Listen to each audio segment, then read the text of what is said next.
Welcome to the Folktale Project. This is Dan Scholes. Today we have our first Greek folktale of the week. This one comes to us from Giannakoulis and McPherson.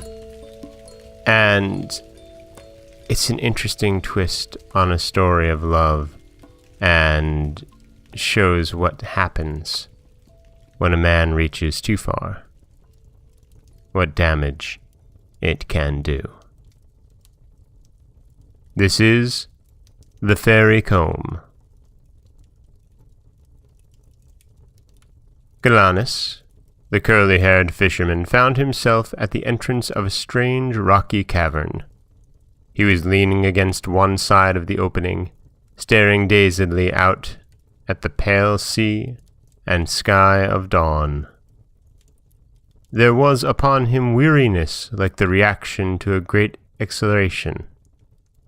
How had he come there? What had been happening to him?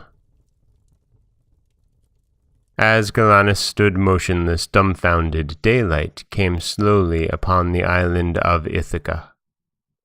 He heard the voices of fishermen on the shore below and the barking of dogs upon the hills, and he realized that he must go back to his fishing boat, moored to the rocky banks.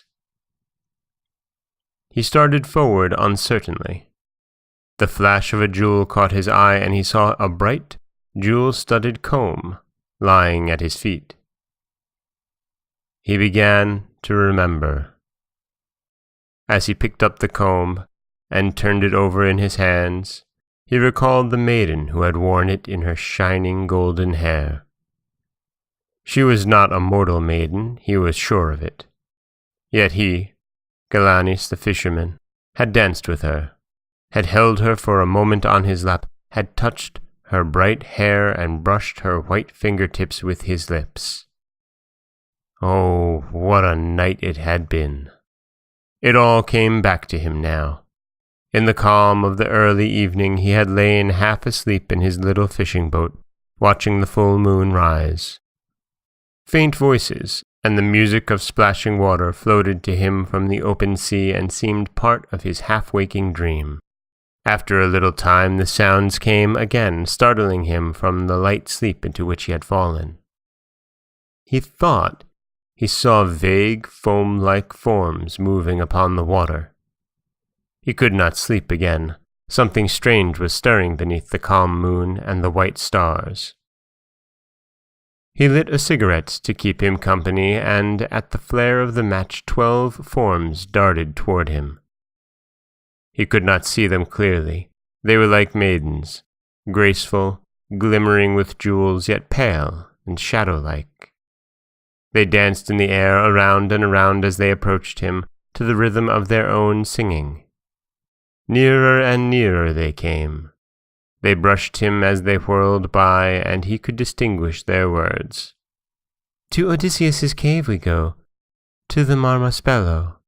Come with us where joy is free and endless as the careless sea. Come with us while the sky is bright, dance with heart and footstep light. To Odysseus's cave we go, to the Marmospello. The stars will watch while we play, the sea will wait till another day. Hark, hark to our music sweet. Dance, dance to its lilting beat. To Odysseus's cave we go, to the Marmospello." Galanis was breathless. All power left him. Unresisting, he followed the maidens along a rocky path overgrown with thyme to the Marmospello, the marble cave, where Odysseus is said to have taken refuge. The scraggy opening yawned black, and for a moment they were swallowed up within it. Then a weird blue light shone through all the marble passages of the cavern. Music, as if of another world, drifted around them. The dance was on, fantastic, carefree, and mad.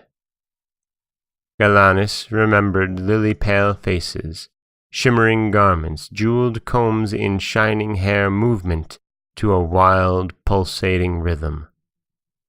His head whirled. His eyes were dazzled. The fairest of the maidens was upon his lap, gazing at him with her soft, inscrutable smile. He longed to speak to her, to caress her rippling hair, to touch her white hands. Suddenly, dawn. The music stopped. The blue light paled. The maidens, one by one, vanished, silently, mysteriously. The one Galanis held lingered till the last. She arose to go, but he caught her back by her long hair. She reached out her hand to free herself, and he touched his lips to her lily fingers. She shrieked and fled like a wild dart of light out of the cave, leaving him alone with the hollow echoes of her cry. But now he had found her comb. She would return for it, and he would see her again. He would speak to her this time. He would take her in his arms and never let her go from him. He hid the comb in his clothing and went back to his fishing boat and his work. But all that day he was impatient, filled with memories of the night and longings to see the maiden again. When darkness came, he hastened to the marmaspello. Within a niche at the opening he waited. Nothing stirred upon the water or among the rocks. The moon showed a deserted world, and the hours went by. Galanis slept.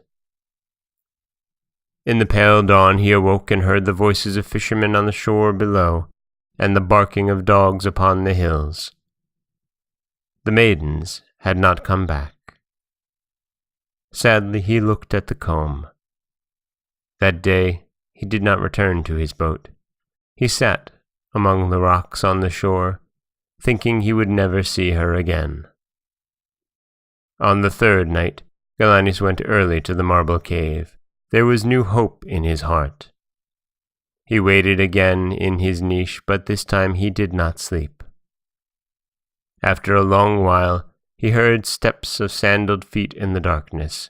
Then a dim, fluttering brightness drew near him. He arose. It was she, the maiden, whose hand he had brushed with his lips, the one he loved. He stretched his arms toward her with glad eagerness. "Why did you stay away so long?" he asked. She did not speak, and he saw there was grief in her eyes. He took her hands and tried to comfort her. Slowly, coldly, she drew her hands away, saying, "My comb, where is my comb?" "Won't you dance tonight?" Galanis asked. "Give me my comb," she answered. "What makes you sad? Won't you tell me?" he pleaded. The maiden, on her knees before him, begged him for her comb. Swiftly, he bent down. His arms were about her. He kissed her 3 times. "Oh, pity me," she moaned. "Give me my comb." No other word would she speak. Galanis drew forth the comb and reluctantly held it out to her. "I want you to be happy," he said. As the maiden touched it, she uttered a shriek and fled like a dart of light beyond the vision of Galanis. He dashed down the rocky path to the sea, calling after her. He was still standing there at dawn when he heard the voices of fishermen near him on the shore and the barking of dogs upon the hills. Galanis did not return to his fishing boat that day, nor ever again. He forgot his work. He forgot his home. He did not recognize his friends when he came upon them. For many days he wandered, pale and haggard, along the shore and about the marmaspello, sometimes muttering to himself, sometimes calling. Then he disappeared, and was not seen again.